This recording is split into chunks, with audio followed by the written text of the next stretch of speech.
திமுக ஆட்சியில எல்லாத்திலையும் நம்பர் 1 பார், எல்லாத்திலையும் நம்பர் 1 இந்தியாவிலேயே. ஊழல் செய்வதிலே நம்பர் 1, கொள்ளையடிப்பதிலே நம்பர் 1, போதைப்பொருள் விற்பனையிலே நம்பர் 1. இந்தியாவில் பல மாநிலம் இருக்குது.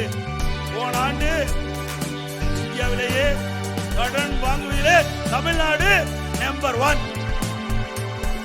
இதுதாங்க நம்பர் 1. மண்ணில ஊழல் பண்ணு, மலையில ஊழல் பண்ணு, கண்ணுல ஊழல் பண்ணு, ரேஷன்ல ஊழல் பண்ணு, ஏன் இந்த டாஸ்மாக்ல கூட ஊழல் பண்ணு. கேடுகட்ட கேவலப்பட்ட ஓங்கோல் கூட்டம் கக்கூஸ்ல ஊழல் பண்ணிருக்கு. கக்கூஸ்ல திமுக கரவேட்டி கட்டிக்கிட்டு எப்படா கருப்பு சோப்பு கார்ல கொரிய போட்டுக்கிட்டு கருணாநிதி படத்தை ஸ்டாலின் படத்தை வச்சு வெட்கம் இல்லாம எப்படா திரிய ராம்நாட்ல எப்படி திரிய உங்க பொண்டாட்டி புள்ளைய மூஞ்சில எப்படா முடிக்கிறிய கக்கூஸ்ல இடம் 5 ரூபாய்க்கு கழுவ வேண்டிய கக்கூசா 600 ரூபாய்க்கு கழுவுன்னு சொல்லி 1000 கோடி வெட்கம் இல்ல உனக்கு கக்கூஸ்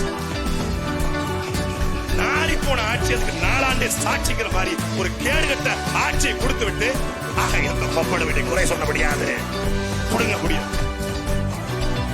ஒரித்தனமா வர்றோம். 1 வருஷம் எங்க அண்ணன் சீமானுடைய திட்டம் இருக்கு. 1 வருஷ திட்டம். இந்த 1 வருஷம் தமிழ்நாட்டை சுழண்டு அடிச்சு எங்க அண்ணன் செல்வகுமார் போல, திருமாறன் போல, எங்களுடைய கரிகால் பாண்டியன் போல பல பேர் வெளியிருக்காங்க. 50 பேரை இணைக்கிறோம். எவ்வளவு வழி தாங்கி நிக்கிறோம். 80 காலத்துக்கு லட்சக்கணக்கான மக்களை கொண்டு குவித்தான். கேட்க நாதி கிடையாது. செத்து விழுந்தனுக்கு எனக்கு இழைக்கப்பட்ட அநீதிக்கு ஒரு நீதியை பற்றி சொல்ற துப்பு கிடையாது. இதெல்லாம் நாதியற்று போனோமா நாங்க? நாதியற்று ஒரு நாள் என் தமிழ் மீது, என் தாயின் மீது, என் தலைவன் மீது சத்தியம் என்று சொல்றேன். இந்த நிலம் எனக்கு சிக்கிட்டு நீ செத்த. நல்லவங்க வாழுவாங்க, கொஞ்சம் நேரம் ஆகும், அவ்வளவுதான். அவ்வளவுதான். சோதனை வரும், சாதனை எப்போ ஆகும்? நீ சோதனையை சந்திச்சாதாயா சாதனை ஆகும்.